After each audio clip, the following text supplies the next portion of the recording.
Mecca Medina में जो मकेश्वर महादेव का शिवलिंग रखा हुआ है, उसके बचाव के लिए सुपर्णखा ने वहीं पर रहना शुरू किया। वो इस समय मक्का मदीना में है, जहां पर हिंदुओं का जाना वर्जित है। साथ ही धीरे धीरे सुपर्णखा ने कई सारी परंपराओं का निर्माण किया, जिसमें से एक था बुर्का पहनना, क्योंकि ये पहले से ही सुपर्णखा की नित्या थी। जहां सुपर्णखा के सिर्फ और सिर्फ आंखें ही दिखती थी। इतिहास की माने और साथ ही साथ हमारे धर्म ग्रंथों की बात करें तो कहते हैं कि द्वापर युग के पास सुपर्णखा के वंशज कालांतर में अब्राहिम धर्म के अनुयायी हैं, और साथ ही इसलिए शुक्रवार का विशेष महत्व दिया जाता है।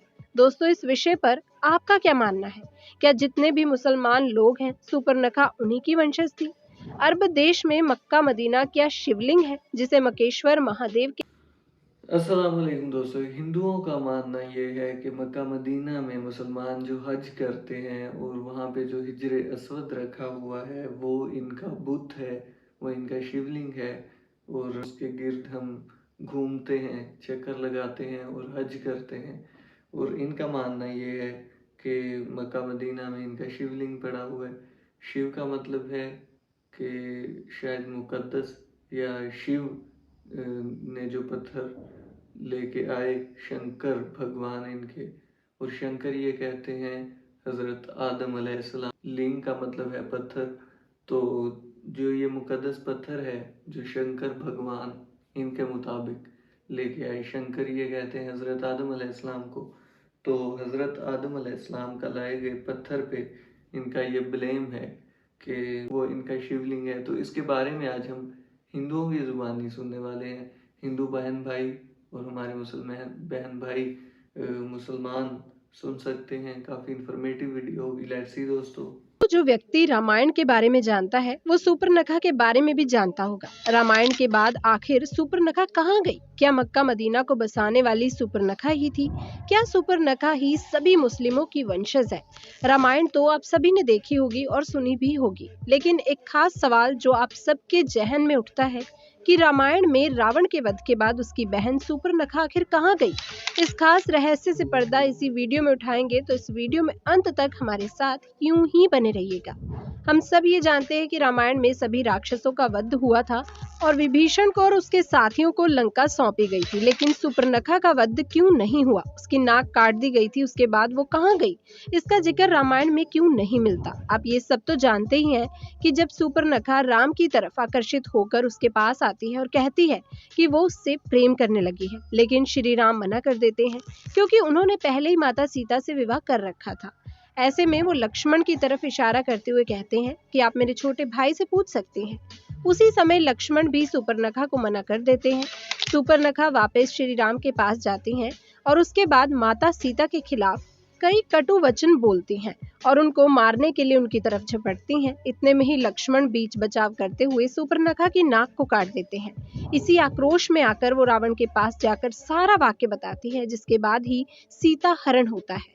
लेकिन उसके बाद रामायण में एक भी बार सुपर्णखा का जिक्र नहीं किया गया। आखिर वो उसके बाद गई कहाँ? हाल फिलहाल में एक एनिमेटेड मूवी या कहें web series legend of Hanuman आपने डिज्नी हॉटस्टार पर देखी होगी। उसमें दोस्तों सुपर्णखा का जिक्र किया गया है, जहां कहा गया है कि प्रकृति माता द्वारा उसे बंदी बना लिया गया, लेकिन ये सरासर गलत है। कहा जाता है कि नाक काटने के बाद सुपर्णखा हर किसी से अपना चेहरा छुपाने लगी थी। उसके सारे भाई धीरे धीरे करके भगवान श्री राम के हाथों मारे जा रहे थे। ऐसे में वो भी अपना बचाव करती हुई दैत्य गुरु शुक्राचार्य के पास गई और जंगल में उनके आश्रम में रहने लगी। राक्षसों का वंश समाप्त ना हो, इसके लिए शुक्राचार्य ने शिव जी की आराधना की और उनकी तपस्या से प्रसन्न होकर भगवान शिव ने शुक्राचार्य को अपना स्वरूप यानी कि शिवलिंग दे दिया और उससे कहा, जिस दिन कोई वैष्णव यानी भगवान विष्णु का अवतार या कोई भी जो भगवान विष्णु को मानता है, अगर गलती से भी किसी ने इस पर गंगा जल चढ़ा दिया तो राक्षसों का सर्वनाश हो जाएगा। उस आत्मलिंग को शुक्राचार्य ने वैष्णव अर्थात हिंदुओं से दूर रेगिस्तान में स्थापित किया। जी हाँ दोस्तों, आपने सही समझा। इस समय जिसे कहा जाता है मक्का मदीना। आपने YouTube पर या बहुत सी थ्योरी में सुना होगा कि मकेश्वर महादेव मंदिर जो पूर्व काल में बनाया गया था, वो दरअसल वही शिवलिंग है जो शिवजी ने दैत्य गुरु शुक्राचार्य को दिया था।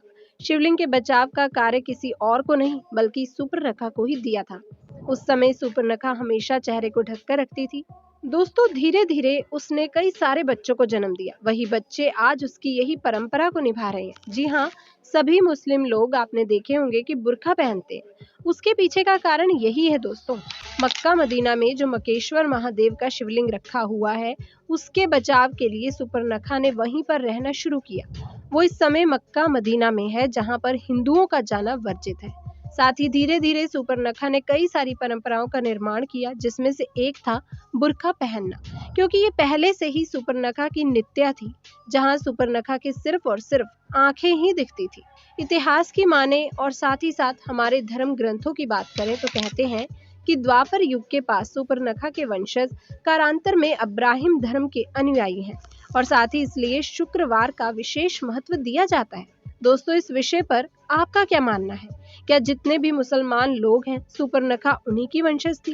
अरब देश में मक्का मदीना क्या शिवलिंग है, जिसे मकेश्वर महादेव के नाम से जानते हैं, जहां पर किसी भी हिंदू धर्म के लोग या फिर कोई भी हिंदू प्रवेश नहीं कर सकता।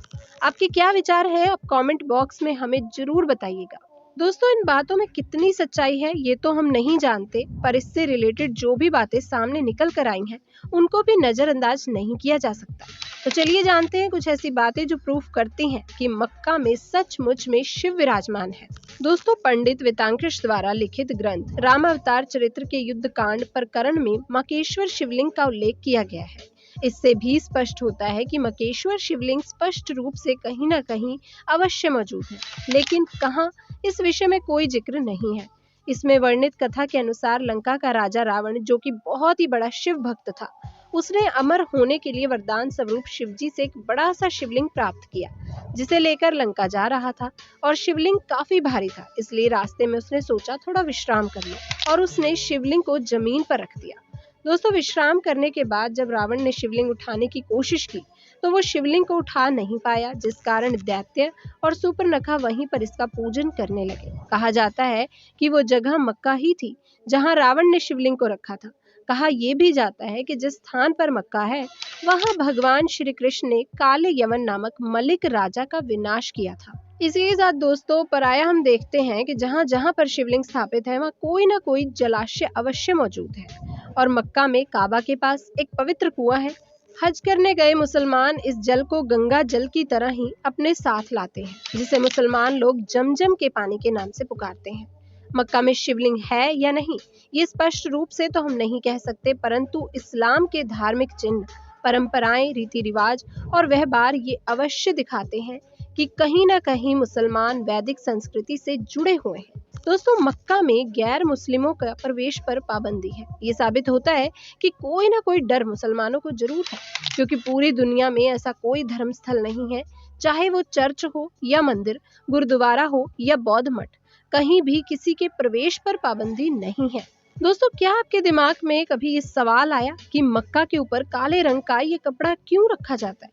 चलिए इसके बारे में भी जानते हैं। तो ये काला रंग संपूर्ण राक्षस जाति का प्रतीक माना जाता है, और साथ ही किसी भी हिंदू को ये पता ना चल जाए कि इस्लाम के अनुयायी भी हमारी तरह शिवजी की पूजा करते हैं या उनमें आस्था रखते हैं। इसलिए काबा पर काला कपड़ा रखा जाता है, और काबा को काले रंग से ढकने की परंपरा इसलिए भी निभाई जाती है क्योंकि सुपर्णखा यानी कि इस्लाम की वो देवी रामायण काल और उसके बाद अपने मुंह को काले रंग के कपड़े से ढककर रखा करती थी। और आज सुपर्णखा के वंश की महिलाएं भी काले रंग के बुर्के को पहनती आ रही हैं। हालांकि दोस्तों दुनिया को गुमराह करने के लिए बुर्के को कई प्रकार और रंगों में बांट दिया गया, किंतु सत्यता तो जो है वही है। ये सुपर्णखा की देन है, जिसे इस्लाम की महिलाएं इस्लामी रीति रिवाज के अंतर्गत धारण करती हैं, और समाज की इस एक तरफा पहनावे के कारण ही दुनिया इन्हें मुसलमानों के नाम से जानती है। मुसलमानों का शुक्रवार के दिन जुम्मा भी शुक्राचार्य के नाम के शुरुआती अंकियों को लेकर बनाया गया है, जो कि बहुत ही चर्चित है। तो आइए अब जानते हैं कि इस्लाम धर्म कैसे पैदा हुआ। दोस्तों असल में इस्लाम कोई धर्म नहीं है, ये एक मजहब है, और खुद मुसलमान भी अपने नाम के आगे धर्म लगाने का विरोध करते हैं। ये हमेशा ही इस्लाम को एक मजहब से ही प्रचारित करते हैं, और मजहब का मतलब होता है अपने कबीले के गिरोह में इजाफा करते जाना, और ये बात सभी जानते हैं। और खुद इस्लाम के अन्य धर्मों के साथ लड़ाई भी इसी बात को लेकर होती है, क्योंकि इस्लाम के लोगों को लगता है कि वो संसार में बहुत ही कम मात्रा में, यानी उनकी संख्या काफी कम है, इसलिए वो हर दम अपने मजहब को बढ़ाने की बात सोचते और करते रहते हैं।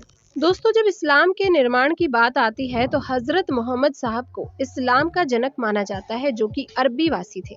अब ऐसा नहीं है कि इस्लाम का निर्माण हजरत मोहम्मद साहब ने किया था, बल्कि उनसे पहले से ही अरब में इस्लाम मौजूद था। तो दोस्तों, तो दोस्तों अब हमें ये बताएगी कि इस्लाम कब था, कैसे था और कब से है।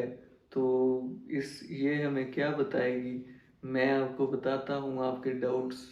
जिस हद तक मुझे इंफॉर्मेशन नॉलेज है मैं डाउट्स क्लियर करूँगा।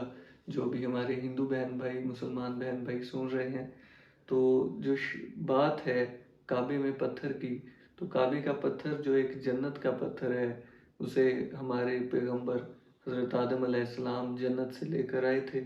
और अल्लाह ताला ने एक पॉइंट मखसूस किया था, क्योंकि दुनिया में एक ज़ाहरी पाकीज़गी का एक ऐसा मेरा घर होना चाहिए कि जहाँ पे आके तमाम दुनिया के मुसलमान पाकीज़ा हो सके और अपने दिल को, अपने आप को मेरे नज़दीक महसूस कर सकें।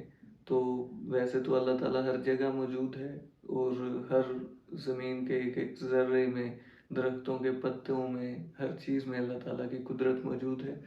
तो दोस्तों वो पत्थर अल्लाह ताला जन्नत से अल्लाह ताला ने भेजा था दुनिया में। और जहाँ तक इस्लाम की बात है तो इस्लाम हज़रत आदम अलैहिस्सलाम सभी के बाप हैं, सभी मज़हबों के बाप हैं। तो हज़रत आदम अलैहिस्सलाम एक पैगंबर थे, नबी थे।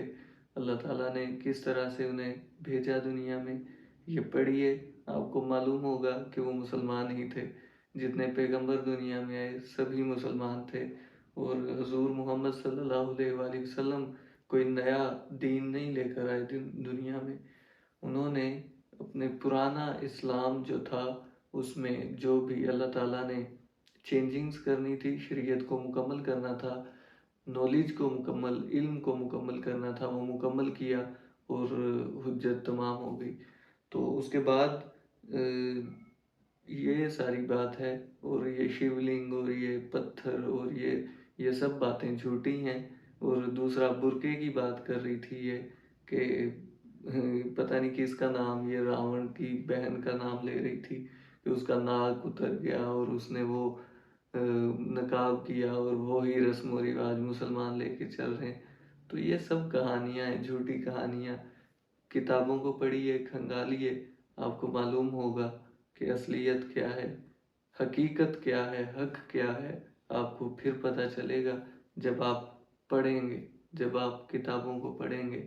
तो ऐसे तो कहानियां हर कोई बना सकता है कि जी ये हो गया, वो हो गया। अब रावण और उसकी बहन के नाक से मुसलमानों का क्या लेना देना।